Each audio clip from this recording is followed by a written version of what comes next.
My dear friends, ഞാനിന്ന് ഉണ്ടാക്കാൻ പോകുന്നത് ഒരു വ്യത്യസ്തമായിട്ടുള്ള രീതിയിലുള്ള മുട്ട റോസ്റ്റാണ്.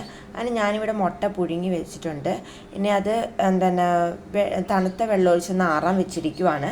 ഇവിടെ ഞാൻ അതിന് വേണ്ടിയിട്ടുള്ള ഇൻഗ്രീഡിയൻസ് സാധാരണ എല്ലാ അമ്മമാരും ഉണ്ടാക്കും പോലെ തന്നെ സവാള, ഇഞ്ചി, വെളുത്തുള്ളി, പച്ചമുളക്. സവാള ഞാൻ 1.5 സവാളയാണ് എടുത്തിരിക്കുന്നത്. ഇച്ചിരി ഇഞ്ചിയും വെളുത്തുള്ളിയും ഞാൻ നീളത്തിൽ അരിഞ്ഞത്.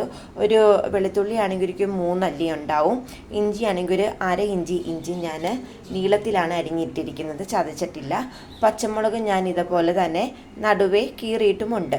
അങ്ങനെ ഞാൻ ഇവിടെ പാൻ ചൂടാവാൻ വേണ്ടി അടുപ്പത്ത് വെച്ചിരിക്കുകയാണ്. നമുക്ക് ഇതിനോട്ട് എണ്ണ ഒഴിക്കാം. ഞാനിത് വഴണ്ട് വരാൻ വേണ്ടിയിട്ട് ആവശ്യത്തിനുള്ള എണ്ണയാണ് ഒഴിച്ചിരിക്കുന്നത്. ഇനി നമുക്ക് ഈ എണ്ണ ചൂടാക്കാൻ വയ്ക്കാം. അങ്ങനെ ഞാൻ എണ്ണ ചൂടായപ്പോൾ അതിലോട്ട് സവാള, ഇഞ്ചി, വെളുത്തുള്ളി, പച്ചമുളക് ഞാൻ ആഡ് ചെയ്തിട്ടുണ്ട്. അത് വഴണ്ടി കിട്ടാൻ വേണ്ടിയിട്ട്, വേഗം തന്നെ വഴണ്ടി കിട്ടാൻ വേണ്ടിയിട്ട് ഒരു 1/2 ടീസ്പൂൺ ഉപ്പ് ഞാൻ ഇട്ടിരിക്കുവാണ്. കാരണം ഞാൻ മുട്ട വേവിക്കാൻ നേരത്തെ ഓൾറെഡി ഉപ്പിട്ടാണ് വേവിച്ചിരിക്കുന്നത്. അപ്പോൾ ഇത് വഴണ്ടി കിട്ടാൻ വേണ്ടിയിട്ട് ഉപ്പിട്ടാൽ മതിയാകും. ഈ ഉപ്പിടുമ്പോൾ പെട്ടെന്ന് വഴണ്ട് കിട്ടുമെന്ന് എല്ലാവരും പറയാറുണ്ട്. പക്ഷേ എന്താണ് അതിൻ്റെ റീസൺ എന്ന് നമുക്കറിയത്തില്ല. ഉപ്പിടുമ്പോൾ നമുക്ക് ഈ സവാളയും എല്ലാം പെട്ടെന്ന് പൊടികൾ ചേർക്കാൻ വേണ്ടിയിട്ടെല്ലാം നമുക്ക് പെട്ടെന്ന് വഴണ്ട് കിട്ടും. ആർക്കെങ്കിലും അതിൻ്റെ കുട്ടൻസ് അറിയുമെങ്കിൽ ഉപ്പിടുമ്പോൾ പെട്ടെന്ന് വഴണ്ട് കിട്ടുന്നത് എന്തുകൊണ്ടാണെന്നുള്ളതിൻ്റെ കുട്ടൻസ് അറിയുമെന്നുണ്ടെങ്കിൽ കമൻറ്റ് ബോക്സിൽ ഇടാൻ മറക്കല്ലേ. പിന്നെ ഞാൻ ചെയ്തൊരു കാര്യം എന്താണെന്ന് വെച്ചാൽ, ഞാനിവിടെ കിഴങ്ങ് തോട് ചീകിയിട്ട് ഞാൻ വെള്ളത്തിലിട്ട് വെച്ചിട്ടുണ്ട്. കിഴങ്ങ് കറുത്ത് പോവാതിരിക്കാനാണ് അങ്ങനെ ചെയ്തിരിക്കുന്നത്. കിഴങ്ങാണ് എൻ്റെ ഈ മുട്ട റോസ്റ്റിൻ്റെ ഒരു മെയിൻ ടേസ്റ്റ് കൂട്ടുന്ന ഒരു ഇൻഗ്രീഡിയൻറ്റ്. ഇങ്ങനെ ഇതുപോലെ എല്ലാവരും വെച്ച് നോക്കാം. ഞാൻ കാണിച്ചു തരാം എന്താ ചെയ്യാൻ പോകുന്നതെന്ന്. അങ്ങനെ ഞാനിത് വഴണ്ട് വന്നതിലോട്ട് നല്ലപോലെ വഴണ്ടിട്ടുണ്ട്, അത്യാവശ്യം വഴണ്ടിട്ടുണ്ട്. വഴന്ന വണ്ടയിലോട്ട് ഞാൻ ഇതിനകത്തോട്ട് പൊടികൾ ചേർക്കുവാണ്. പൊടികളുടെ കണക്ക് എങ്ങനെയെന്ന് വെച്ച് കഴിഞ്ഞാൽ 2 ടേബിൾ സ്പൂൺ മുളക് പൊടി, അതായത് കാശ്മീരി ചില്ലി ആയതുകൊണ്ട് ഞാൻ അത്ര എടുത്തിരിക്കുന്നത്.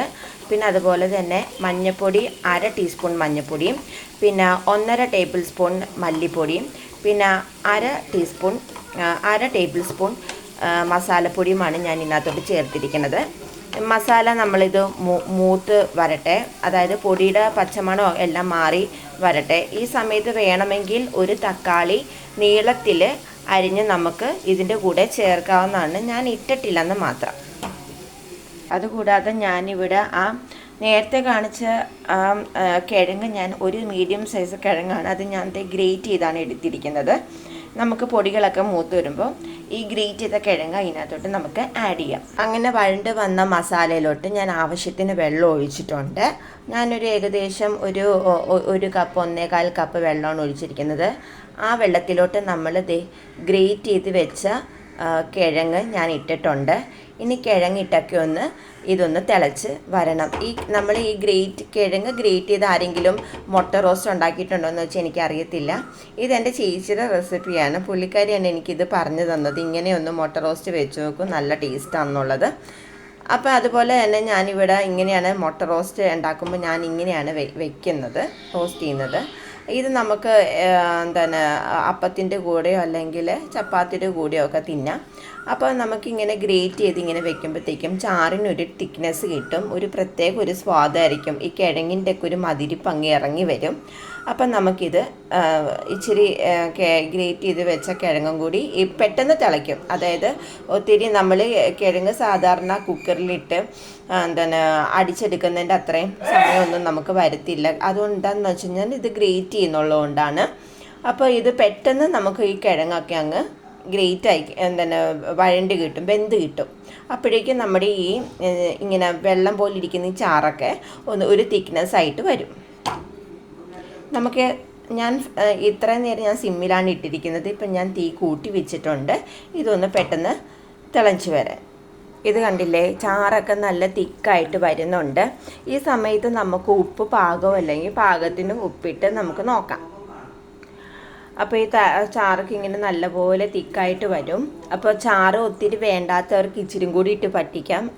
അഥവാ ഈ ചാറ് കണക്കാണെന്നുണ്ടെങ്കിൽ, ഇതിൻ്റെ ഗ്രേവി ഇത് കണക്കാണെന്നുണ്ടെങ്കിൽ ഇതിൽ മതിയാകും. ഇനി നമുക്ക് പ്രത്യേകിച്ച് പരിപാടികളൊന്നുമില്ല. മുട്ടയുടെ തോട് പൊളിച്ചിട്ട് അത് ഇതിനകത്തോട്ട് ഇട്ടാൽ മതിയാകും. അതിക്ക് മുന്നേ ഒരു കാര്യം കൂടിയുണ്ട്.